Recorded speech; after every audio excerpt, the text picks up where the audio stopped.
UGC ചട്ടങ്ങൾക്ക് വിരുദ്ധമായി VC തുടരുന്ന Pookode veterinary സർവകലാശാല വൈസ് ചാൻസലർ ഡോക്ടർ MR ശശീന്ദ്രനാഥിന്റെ കാലാവധി ജൂണിൽ അവസാനിക്കുന്നതിന് മുൻപ് കൃത്രിമമായി 186 അസിസ്റ്റന്റ് പ്രൊഫസർ തസ്തികകൾ വിദ്യാർത്ഥി അധ്യാപക അനുപാതം ലംഘിച്ചുകൊണ്ട് നിയമനം നടത്താനുള്ള നീക്കം തടയണമെന്നാവശ്യപ്പെട്ട് സേവ് യൂണിവേഴ്സിറ്റി ക്യാമ്പയിൻ കമ്മിറ്റി ഗവർണർക്ക് നിവേദനം നൽകി.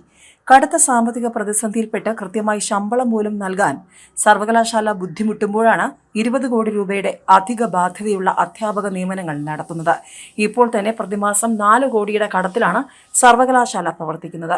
യൂണിവേഴ്സിറ്റിയുടെ പ്രോ ചാൻസലർ CPI മന്ത്രിയാണെങ്കിലും യൂണിവേഴ്സിറ്റിയുടെ ബോർഡ് ഓഫ് മാനേജ്മെന്റ് CPMന്റെ നിയന്ത്രണത്തിലാണ്.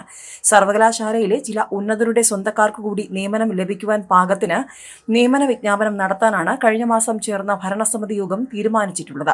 അതിനായി ചില തസ്തികകളെ നെറ്റ് പരീക്ഷാ യോഗ്യതയിൽ നിന്നും ഒഴിവാക്കാൻ തീരുമാനിക്കുകയായിരുന്നു.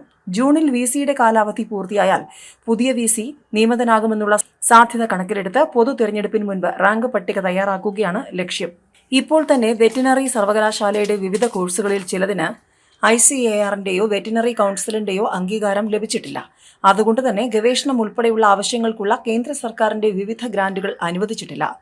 UGC അംഗീകരിച്ചിട്ടുള്ള അധ്യാപക വിദ്യാർത്ഥി അനുപാതമായ 1:20 എന്ന തോതിന്റെ സ്ഥാനത്ത് ഇപ്പോൾ 1:10 എന്ന അനുപാതത്തിൽ അധ്യാപകരുള്ളപ്പോഴാണ് വീണ്ടും നിയമനങ്ങൾ നടത്തുന്നത്.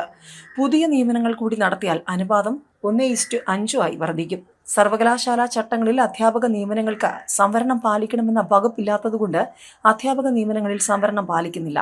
KSR ബാധകമായതുകൊണ്ട് സംവരണം പാലിക്കണമെന്ന വ്യവസ്ഥ യൂണിവേഴ്സിറ്റി ബോധപൂർവം ഒഴിവാക്കുകയാണ്. അധ്യാപക നിയമനങ്ങൾ നടത്താനുള്ള യൂണിവേഴ്സിറ്റി ഭരണസമിതി തീരുമാനം പുനഃപരിശോധിക്കണമെന്ന് സേവ് യൂണിവേഴ്സിറ്റി ക്യാമ്പയിൻ കമ്മിറ്റി ഗവർണർക്കും മുഖ്യമന്ത്രിക്കും നിവേദനം നൽകി.